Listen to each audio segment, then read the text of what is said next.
My first one was like a super hit market, but the second one, I barely sold anything. It's marketing that eats up a lot of time. I have done content creation for 3 years, but it's still not easy for me. The hurdle I hit was sourcing. And I kid you not, the first stock I got, it's still sitting there. I couldn't use it because it wasn't the quality I wanted it to be.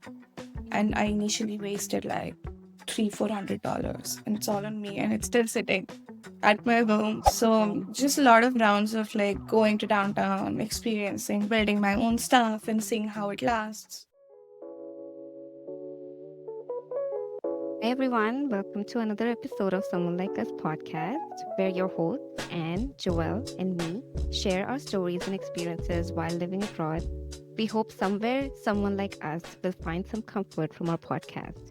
In today's episode, we dive into stories of creators, dreamers, and entrepreneurs who are building something unique. Today, I'm excited to have Rashmi with us.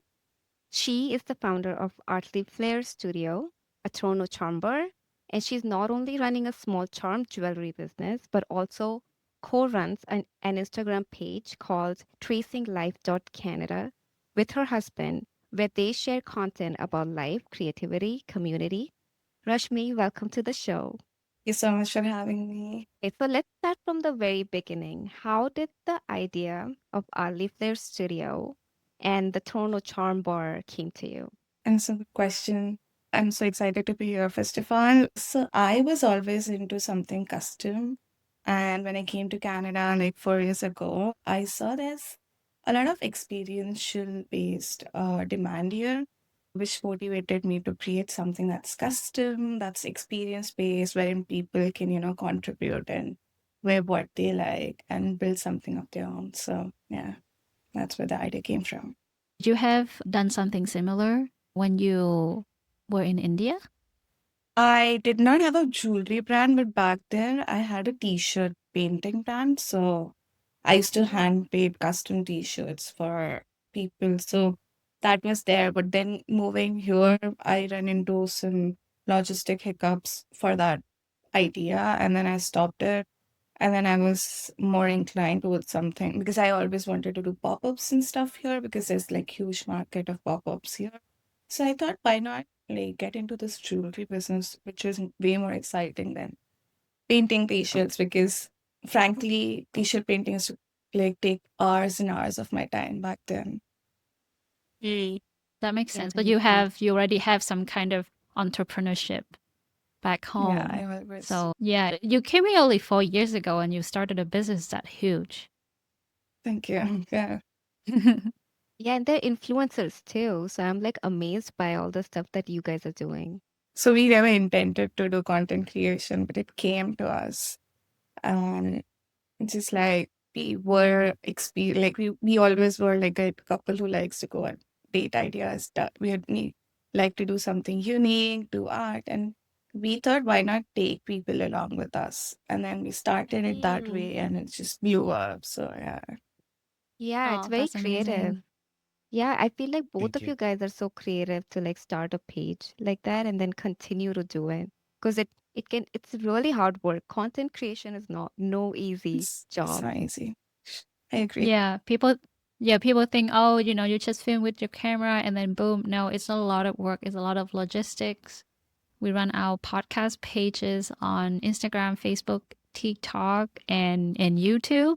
It's a lot of work. And there are three of us, but every week we text each other, hey, can you cover me? Because I have something and I can't do the pose. So there are three of us and we're still struggling.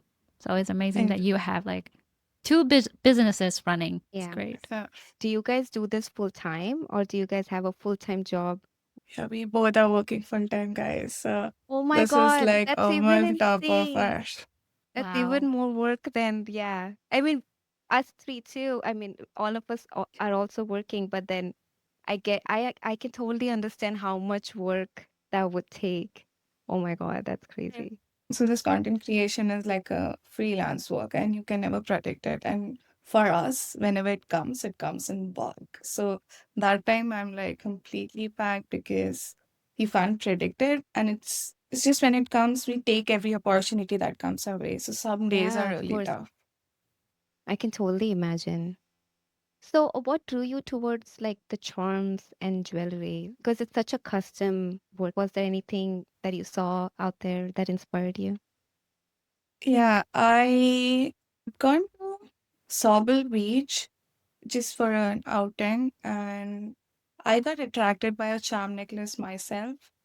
And it was like pretty expensive, but I got up buying it. But then that's where I thought, what if I could custom make this? Like, what if I had an option of like choosing what to put on? And this concept was totally remote to me by then. But then once I came back, I researched and I actually found out like this is a thing and you can source materials and stuff and like establish this as a legit business. So, and it's custom, but it doesn't require a lot of my effort in terms of like designing it or building it. It's just like people do it, I just assemble it. So it's easy on me as Mm. well. Of course, there's a lot of research. Running a business is not easy, but it doesn't take much of my time as my t-shirt business used to take because I used to paint like it was an intensive process back then. So this I found like pretty chill vibe. So yeah, that attracted me more. Yeah, I love that it's kind of like you are giving an opportunity for others to be creative and they can choose what they want. So it's very custom and it's kind of easier for you because you're just helping them create their own creation. I love that. Mhm. I also have been so attracted to the charm bracelets and the charm, necklaces because I always end up looking at it and never buy it because it's so expensive. And then I always wonder if there is, a way to just like maybe get it somewhere cheaper or make it by myself and I'm too lazy to do it. But yeah, when I saw your creations and I was like, okay, this is great. My whole motive was to make it affordable. So as I told you, when I bought it for like $80 and I couldn't even customize it. And Yeah. some of the charms in there weren't anti-tarnish as well. So it went bad too. Mm. And what I am offering is at much affordable rate and it's anti-tarnish. You can just wear it on a daily basis. You can take shower with it. You can wear it to your Yeah. office, wear it to party, and it's so versatile. So yeah. I have that big issue with jewelry, to be very honest. Like I used to buy Aldo jewelry a lot, and honestly, the worst experience. And all of them lose color.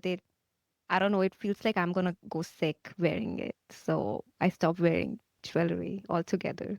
So once you got the idea, what does your journey look like? So you got the idea, and then how did you start? Got the idea. I used my friend ChatGPT to get some tips and tricks. I Googled, but the hurdle I hit was sourcing. Mm, And I kid you not, the first stock I got, it's still sitting there. I couldn't use it because it wasn't the quality I wanted it to be. And I mm, initially wasted like $300-400 and it's all on me and it's still sitting at my home. But yeah, I wanted to deliver something that was good quality as well, apart yeah. from this. So yeah, I just did a lot of research, like days and days of researching, going to downtown because TikTok had those reels wherein they used to show this like $1 charm shop in Toronto downtown, and you can go and make your custom like things there. But they are all not tarnish proof. Like they lose color. So Oh, just a lot of rounds of like going to downtown, experiencing, building my own stuff and seeing how it lasts, testing it. I even like at my pop-ups, I keep my jewelry in literally in water and it's in water for days for people to see that it's not losing color, guys. Like it has a gold plating on top of it. yeah, Mhm. I saw that Yeah. video and I was very impressed. That's a Yeah. huge problem with jewelry. So I'm so glad that, there's someone out there giving quality products because that's how you get customers to come back and become your regulars. So after you sourced everything, once you started, like, was there any challenges that you faced? Yeah. Look, so as much as I am cool in front of camera, as a person, I'm an introvert. Yeah. So All of us that, We know are. how it feels. yeah. So for like pop-ups, I can't be pushy. Like if someone comes across, they ask for help, of course, I'm there to sell my jewelry, but I can't be like super salesy. So Mm. that was one of my biggest problems. And my husband was accompanying me even at pop-ups, and he used to complain a lot. Like, you never like approach people, just go out there, talk to them. They buy or not, that's their choice. But you at least try. And I'm like, if they need, they'll come to me. I'll help them then. But I understood that that's not how it works. Like, you have to be genuine, just like spark conversations, do a little icebreaker to make people feel comfortable. And then it's their Yeah. choice eventually, of course. But that was kind of huge hurdle in the start. Did you have any problems like finding a market to open your pop-up? Fortunately for me, I did not face a lot of problems because I had my page also to like pitch Mhm. in, and I got accepted by markets easily. Uh, but then the other problem I had was the market I wanted to do was the artisanal market, and they don't consider this as an art. Like, it's not something Oh, I'm making. I'm sourcing. So that was a little bummer in the start, but I got a lot of other markets that accepted me. So that was okay. But I would like to mention the second market I did, it did not perform well at all.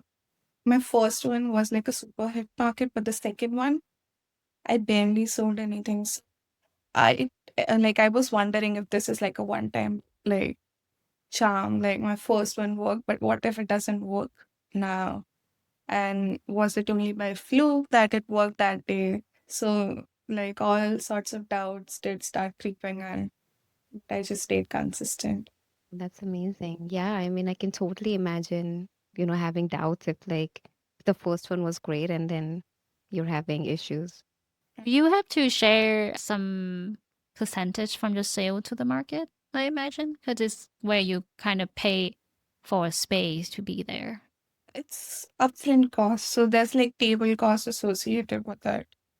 So it starts from like $100, and some of them even go to like, depending on the size of the market and footfall, some of them even go to like 250 per day. And then the second market I did was around $200 per day. It was, and it did not do anything for me. So, yeah. So, Yeah, I think it's just the nature of pop-up business. You really have to rely on the foot traffic and, if Yeah. the weather too. If the weather is bad and there's not a lot of people coming out. And so you say the first location and the second location are different, or you sell at the same market? They were different locations. So Mm, I was just trying out, right? So now I know what to look into. You need to look at the organizer. You need to look at how they are marketing their event. And so first one was in Kensington Market, and people in Kensington Market come with an intention of buying. Like, right. out in general, there's like always pop-ups happening there. People are always there to experience this. The second one was on Queen Street. It was inside a hall, Parkdale Hall, and so it was hidden. Like, it's not on the door where people can see. It's inside a hall. Right. And plus, the audience there is like not of a age group I was targeting. So my age group Mm. is like youngsters, right? But the people that came to market there were like more on a 40 plus, 50 plus side, like older audience. So they did not resonate with my brand as much. yeah, so I think research and looking for target audience is really important. Yeah. Then you pay way more for the second market, but it didn't help you with a lot of business. So yeah, that makes sense. I think Kensington Market is a great place for your business. It's kind of a tourist attraction Yeah. location in Toronto. So yeah, I think food traffic for pop up market is really important. Go So ahead. the Yeah. first event I did, the organizer was also very active. Like, she had people on roads in Kensington with a board of a pop-up market. She was driving audience, and then Yeah. you kind of get to see different types of organizers as well. So that is not what everybody talks about, but that matters a lot, guys. So anybody who's looking out to the pop-ups, look at the organizer first. Yeah. It's such a Yeah, good Ask them skill. does make a questions. huge Yeah. difference. Yeah. Yeah. Yeah, literally, my next question was that if someone was to start a jewelry business or any kind of business, what advice would you give them? Like my huge advice would be to be very transparent with your customer about the product, because initially we all know we are starting small, but a lot of people do false advertising and they show their product to be something that it's not. And that's not sustainable. Start small, but start with like correct products. Have your brand values established. Know what you're standing for, what your brand stands for, what kind of voice you want to put out there. And then second would be obviously do a lot of research, because it's not easy as it seems. It's like it's one thing to start it, but it's other thing to get it up and running. Yeah.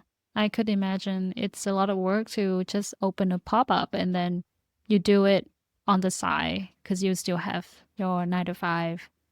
So, what does it usually take? Like how your day to day look like? Do you have to work on your business on a daily basis, or once you're done with with sourcing all the materials, you have your page running, you find like a market to set up your booth? Is there anything else you have to do every day? Content creation is like a huge time consuming Okay, thing. so yeah, So marketing. So it's marketing then. it's marketing that eats up a lot of time. Sourcing was the initial thing. Now I know what to get from where, how to order, how much will I need for a market. And if I'm doing a market anytime soon, like I start preparing 2 weeks prior to that market in terms of. So none of my market presentation is also same. So I'm experimenting. I've done 7 of them so far. And each time I do something additional or subtract something just to find out the perfect layout, even in terms of table for a market. So that's all in there. So you always are not, so you cannot be unrest. You need to, like, you keep constantly thinking about such things. But I think content creation, being out there on Instagram or any platform you're targeting, eats up a lot of your time. And I have done content creation for 3 years, but it's still not easy for me to do that content creation for my business because it's very different. Like on your Mm. personal page, you are just showing your personality, but here you have to show your brand's personality. You have to Right. show, I like products you're selling. You have to do a lot of other things that are very different. I think a lot of people problem is like, yeah, I want to be a business owner. I want to start a Mm. business. But most of the time we'll fall into a trap. Like you just keep doing research and you keep looking for information, but you don't actually act on it. Yeah. Do you have any problem with that? I'm a overthinker as well. So I had that problem, but so my major problem was I do not want to waste my money and then keep hopping on the idea. So the major aspect of my research was just to find out the USP of your business, like what's like a unshakable uh, USP of your business that's like very unique to only you. So that was my experiential part, which I found out pretty early because everybody, like anybody can do anti-tarnish jewelry, anybody can do pop-ups because it's so accessible, right? It's just what kind of things you want to put across. Mm, I did get into a loop of analysis paralysis for some time, but my major factor apart from this was financial. Like, how much can I invest into a business? Like, how much do Right. I want to put in? Because you don't want to hop idea from idea to idea and keep wasting your money. So I'd say save for a few months, give yourself 2 to 3 months to just do research and save money at the same time. And then have a fixed budget that you can invest into this business. Start it with that fixed amount of money and then see if you're getting returns, expand it. If no, give it like 3, 6 months. If it doesn't work, then it's maybe something different you need to do in that business. Do you see yourself doing content creation full time and also grow your business into something bigger than a pop up store? So if I get, I have ballpark numbers. Like for me, I have some goals that I've set for example, if I get like 100K followers and certain amount, X amount of income, which is stable over like at least 6 to 8 months from both of them, and if it's really working for me, I would like to explore that part and I would like to take it up full time to even scale it out. But it's just about what numbers work for you. So if they do, if I reach a certain following and income, why not? Yeah. I know a lot of people that are doing content creation full time. Like it's Yeah, not something that goes like it's here to last. So that's might be true. worth exploring it. Yeah, I love that you have some numbers so Yeah, she's in so your pocket, so focused. at least you know. Yeah, Hmm. so focused. I'm so impressed. So impressed. Are you planning on selling online as well, like e-commerce? Yeah, my website is under construction. I see. Oh, nice. I Yeah. wanted to have something where like I wanted to bring the pop-up experience on website as well, just where you Yeah. could just select and place and see how your necklace will. So Oh, that's it's taking amazing. a little bit of time. Yeah. Have you considered bringing your business on Etsy? Because I know there's a lot of, small business go to sell their product. I'm not trying. I haven't tried getting into Etsy yet. Just because I want to sell experience more than products. So right now I'm taking all the inquiries through DMs on Instagram and I just send them pictures of my charms to select from and then place it in a tray and send a picture of how the final product will look like. But nice suggestion. I can see what I can do on Etsy. Usually with Etsy, you will lose some kind of percentage to Yeah. the platform. But I agree, if you want to focus on the experience, having your own website always the best. Yeah, Etsy, it helps a lot at the beginning, but I don't think you can create so much of a shopping experience. It's kind of like an Amazon of small businesses. Yeah. Yeah. Yeah. Yeah. Through my website, I'm targeting, as I told, like I want them to be able to select and place and specify as much as they can regarding the product, and it's a little hassle on Etsy, I feel. So yeah. I love that you're like trying to also sell an experience while, when people are buying something. And it's so custom as well. So I love that. Like I've seen people go on Etsy, but I don't see it being a regular thing. Like they go to buy Mhm. it maybe once, but your business seems very like you will have regular customers because you're offering Yeah. such a good product. So Yeah. yeah, Yeah. Yeah. the website would rock. Whenever it's out, I'm gonna Uh, be there. I'm gonna order my custom jewelry from there. Yeah. I think it's a smart thing to focus on the experience because it's a part of your brand too. If it's just a product, I think it's the higher chance there another person out there will find the same source of your product and then sell the yeah. same things. Yeah. But if you create an experience, so it's unique selling point. So Yeah. then I think it will bring more value to your customer, and I think it's just make your brand stand out more Yeah. than just the product itself. So it's really smart. I love it. Thank you. Yeah. My whole point was intentionally to play on that USB. Yeah. Mhm. And then the other thing I'm trying also is to get into events. So I could just like put Love up that. a stall, a table at your place, and then wherein your like all the guests that come to any of your events can take a piece of that they made and move on with that memory of your special event. So yeah, You know what? I think you should contact with a wedding venue yeah, because I think most wedding will have something for their guests, right? If you have like a wedding vendor or just anyone in your neighborhood want to organize a wedding, that would be a great opportunity. trying actively. Yeah. Just today I posted a reel of chambar on wheels. So I it's like saw that. essentially, yeah, in your Amazing. car. I did it in my car trunk and I could just like bring that whole setup to maybe a bridal shower or a baby shower. And then, so you don't even need to like worry about getting a table for me or anything for me. I can bring my own like a car for a few hours at your venue. And whenever it's done, I can head back. So yeah. Yeah. Yeah. Yeah, I also want to build my own business. So when I hear a story, like my head is spinning with even more ideas. Like, I oh, you can guess. do this, you can Yeah. do that. Yeah. I appreciate it. Yeah. Yeah. Yeah. There's a lot of venues that you can explore because I had my wedding last year and I can see it's a huge industry. Like everyone try to get in. If you have a product, you put it at a wedding venue, people gonna buy it because they go there, go to a wedding to have fun. And when Yeah. people have fun, they will spend money. Yeah. Especially something unique like a wedding, your product can be, I don't know, a special gift on a special day for the guest. It's cool. Thank you. Yeah. Yeah, couple willing to pay, small local businesses. Yeah, I think I should explore that idea and let me know. Give me some You commission can. for this Yeah. idea. Of course. Okay, now I I want love to it.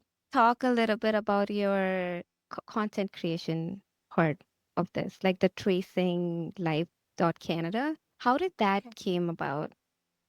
So I was here before my husband came, and he came around 9 months after I landed in Canada. And when he came, obviously I wanted to show him around and I wanted to do like a lot of experiences with him. And it was his idea actually that while we are exploring Canada ourselves, why not just like create a page and show people as to for anybody who's a newcomer, just like us. And if we are spending money, let's just make like a content about it so that people can also see firsthand how it looks like and then they can choose if they want to experience or not. And it started like that. And I was like, okay, because I had holded on all my experiences until he landed here. I wanted to be with him, right? Right. So I was like, okay, if you want to, let's just do it. And I'm not very camera friendly person, but it was just him initially on a page. And then I started coming like when we got traction and stuff. And then post that, he- again, his idea, he wanted to help newcomers because I had to go through a lot of struggles when I came in, and I shared that with him Yeah. after he landed, and he was like, "Oh, you now you have a lot of experience, right?" So I did like multiple odd jobs. I used to do like 3 jobs a day, 2 jobs a day, and stuff. So all that experiences I started sharing. He motivated me to share it through that page, and that's when it really blew up. And once I saw the effect it had on people, I was like, okay, I want to be actively a part of this thing and want to do it more. So, Yeah. yeah, That's now we have amazing. around 24,000 followers. Yeah. That's absolutely amazing. We should learn from you guys Yeah. because I think the idea we had the same idea as you guys to create this podcast. We've been here for almost 10 years, I would say. 8 years, 10 years, and we learn a lot. We have a lot of things to share, and we wish that when we moved here, someone told us Yeah. Yeah. everything they know about Canada. So it wouldn't take us, what, 8 years to learn all of that. Yeah, so I totally agree. There's so many things to learn. People growing up here kind of see it, they take it for granted. But for others, for immigrants who just land in Toronto or Vancouver or Montreal, they have no idea how to navigate. Like, I didn't know that I have to get a SIN number until I went to school and then a friend told me about it. I didn't even know that I can get SIM cards from different brands. I thought Telus is the only brand. Yeah, just that's kind of smaller thing. So yeah, I think just it's amazing that you guys doing that. Yeah. Was it hard to like grow your following when you guys started doing content creation? So initially it was hard, of course, but then in between there was a patch wherein we were gaining a lot of followers.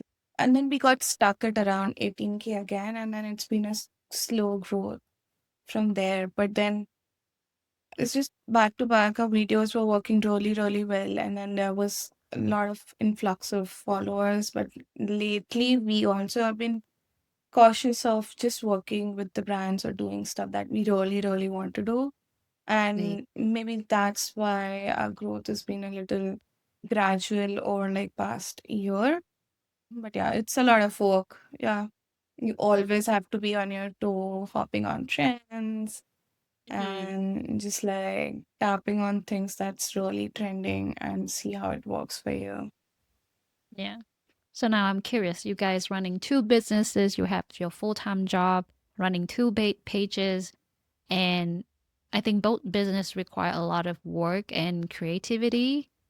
Would you say the businesses bring you guys closer? It depends on the day, to be honest. Because That's we such an both honest are, answer. we both are opinionated that way. We both have our own voice. And we want to make sure that we are saying it out loud in front of each other.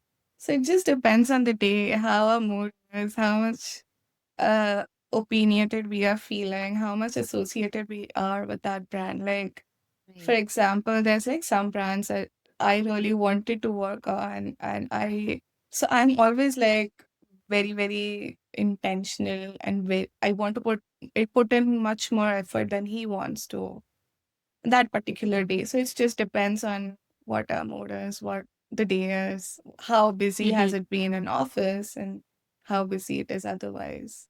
I can imagine, let's say one day you guys get approached by a brand and then your husband has an idea of a video, but you have a different idea from his. And it can be a start of an argument. If you film it this way, we would have way more followers or way more engagement or something. Have you guys ever had that kind of situation? Say an idea, yes, but otherwise, like, so he takes care of editing, so that's none of my business. So we don't argue on editing. I take care Amazing. of the keywords we use, captions, and what to put, like what text to put on video. Anything text based is my department. So that wise we don't. But on idea, I agree. There's sometimes that it gets heated because we both have like our own way of. He's more visual, so he always thinks of how it'll look, and I'm more on words. So I'm more on this is what exactly we need to say, and then that sometimes doesn't go well with like that time what we are speaking of, like, so there's like heated arguments, but it's only brought us closer, guys, because it's eventually our baby, right? We are doing it together, so as much as we would argue, it's still something we are running together. So when we see That's it so true. working, it brings it so much of joy. Yeah. Nice. Yeah, it's good that you guys have different responsibility. It's not like, oh, we both doing the same thing. I think that's not how you should never run a business like that, Yeah. especially when you run it with your partner. Yeah. Mm-hmm. And it's Yeah. complementing strengths as well. Like we like video editing and like writing. There's such good strength that you can like support each other. And that way it's like, oh, we are just building on our strength. It's Mhm. amazing. Yeah. So you guys have two businesses.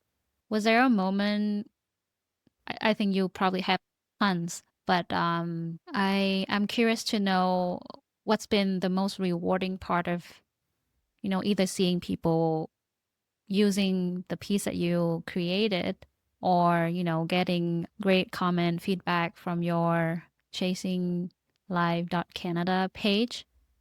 Can you share with us? Yeah. So I'll start with Tracing Life Canada first.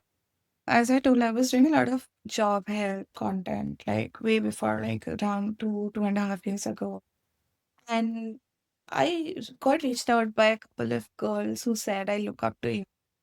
And even like I was giving up free resumes, free resume tips. I was doing like even my husband was doing like a one-on-one call and just like guiding. And we were on a call with people just reviewing their resumes. So we did get reached out by 2 or 3 of the candidates saying that they actually were able to get a job, maybe part time or something that really, like, it really helped. All our efforts really helped them. So that still stays like with us because knowing that we've impacted like someone's and made Yeah. it easy for them to start in Canada, that's Mhm. stayed with us. And as Artly Flair. So I had this influencer friend of mine who got like a couple pieces made from me. It wasn't a collab or something. She wanted it to made, so she made it through me. And every time I see my piece on any of her videos, I get so excited. Just because it looks so beautiful on her. And then I'm like, oh, this is my jewelry. Oh, she's wearing it again in this video now. So yeah. And then so I was like just every video she shares and she has my jewelry on, I make sure I show it to my husband. And he was like, oh, this so at least you can see that they are wearing, right?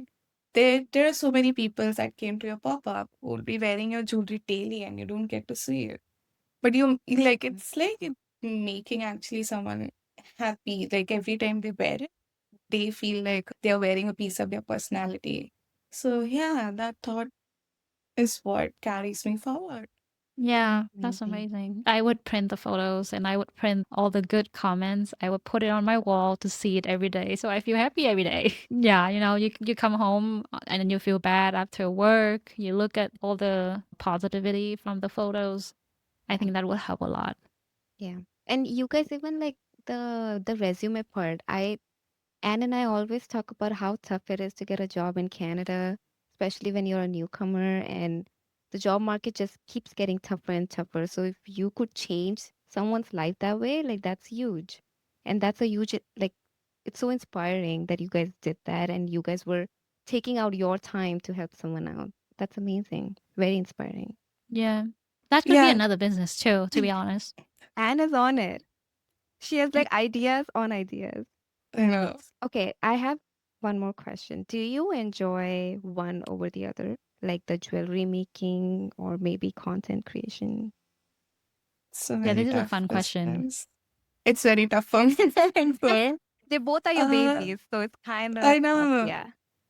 Um, but I'm more biased towards this business because it rooted out of me. The base idea was like mine. And then for the tracing life part, I was just like another half of it. And then I was just supporting my husband, at least in the start. I'm not saying I don't like it. It's now equally like equally my baby as well. But at least in the start, it was his idea and I was just supporting him. So more inclined towards Atli for sure. Right. Because that's Uh, your Yeah. completely your thing. Yeah, Yeah. and being a girl, I like to wear jewelry. So selling that is, I feel more cool selling it. So yeah. Yeah, Yeah, it's totally. unique. It's like physical, you know? It's not just something that you put on the internet. You work so hard, do a lot of research. I know a lot of people have huge success with online business, but I think you don't feel like you make it until you actually have a physical store because you can touch it. You have your That's own so true. signage. I would be the same. I would be proud of something that I created by myself. A lot of people lately have gotten into being an influencer. They want to get into content creation. There's so many youngsters now that want to get into becoming an influencer. What advice would you give them if they're like looking to start out?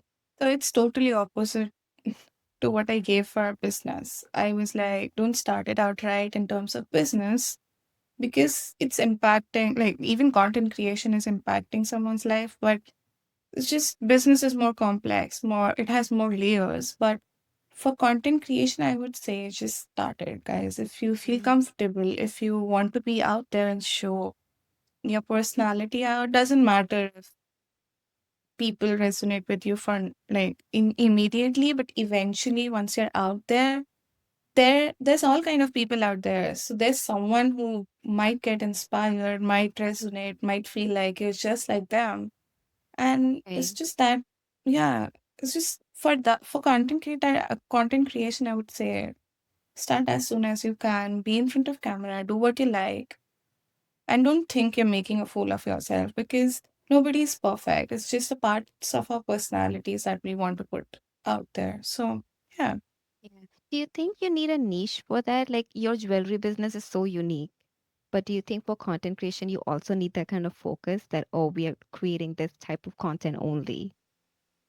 I'd say start out and try to do a lot of different type of content, and that's when you'll get to know what you like. That's Right. when you'll get to know what your like strongest point is, and then you can catch hold of that niche and just stay in it. So I know people who started with like all sorts of lifestyle blogs, but then they came to know that food is their strongest point. Like they love doing food collabs, and then since then they've been doing food collabs all well long.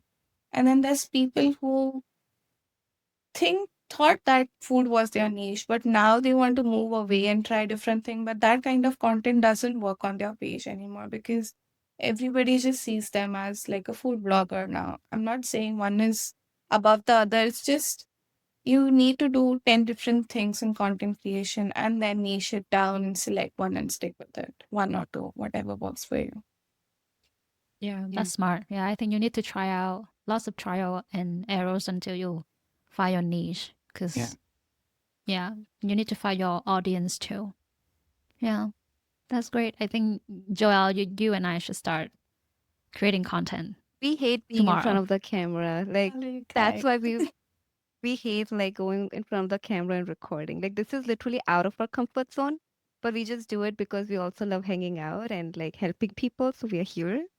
But being in front of the It gets camera, I better. feel It gets better. it's so hard.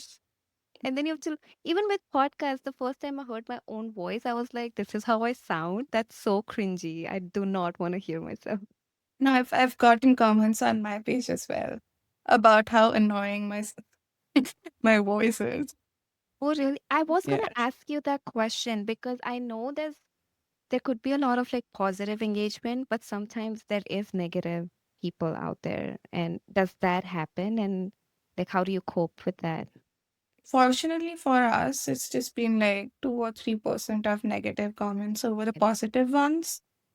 And it's usually just like, "Mm, leave this country, Mm. uh, and all those sorts of things. But so we don't take it to our mind because it's just like, it's all sorts of people out there. And we usually ignore it rather than engaging with it. But Right. it's just those kind of comments mostly, and about my voice sometimes. I've gotten a couple of people. I usually do like a lot of voiceover videos, so it's okay. I don't take it to my heart. That's good. It's good that you have a really strong head and not take it personally. I mean, if I received that kind of comment, I know I would try. I would tell people, yeah, it doesn't matter. But at the end of the day, it hurts. Still hurts a lot. Yeah. Yeah. We recently did reach out to like few of the other influencers, and I've noticed this happen to a lot of South Asian influencers where they get comments of like, "Oh, go back to your country. Why are you here?" Or like stuff like that. And it just hurts me like looking at that. Like there's so many, I don't even know why they're doing it online and just like trying to bring people down. But it's unfortunately, it's been more recently. That's why I wanted to ask that question. And yeah, I really hope it goes away, but I wanted to know your experience.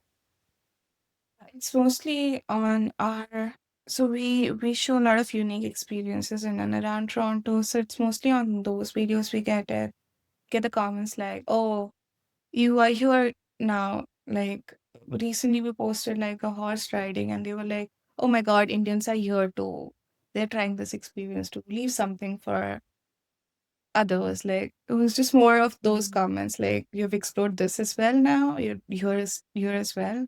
It's just like all sorts of people around. You don't know who's behind that face, even if it's like a true account or it's just like a fake account of someone. So we just don't reply. We just ignore or maybe hide that comment and just move on doing Yeah, what we do.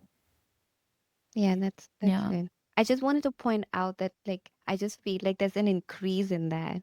And like I just hope that it stops and there's some I kind agree. of way to like Yeah. yeah, it's very sad.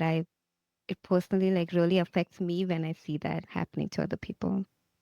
Yeah. You Yeah. It's know, you know what I increasing. learned? Haters gonna hate, and hate is some kind of love because at least they give you views and they give you engagement. Mm. You know, it's not indifference. Indifferent is the worst because they don't care about you. But Yeah. if they give hate, they give you something. You Yeah. know, at the end of the day, it hurts, but slowly you get over that pain and they might help you bring the dough home, bring the money, bring the followers. So I would try to see it that way. Mm-hmm. Rashmi, this has been such a great conversation. Before we wrap up, where can people find you? Whether it's like an Instagram link or a website or whatever you want to put it out here. Two Instagram channels that I put out. One is tracinglife.canada, and the other one is artlyflair_studio. My name is Rashmi Thawani, so if you put my name, my name is on both the pages, so it'll pop up. Perfect. We'll make sure to link everything in our show notes. And thank you Okay. again for joining us. And thank you for our listeners who have joined us today as well. And if you've enjoyed this episode, don't forget to subscribe and share it with your friends who are also trying to chase their creative dream or want to be an entrepreneur. This is a perfect episode for you. So thank you. Thank you so much for having Yeah. me. Bye Catch you bye. next time. Bye.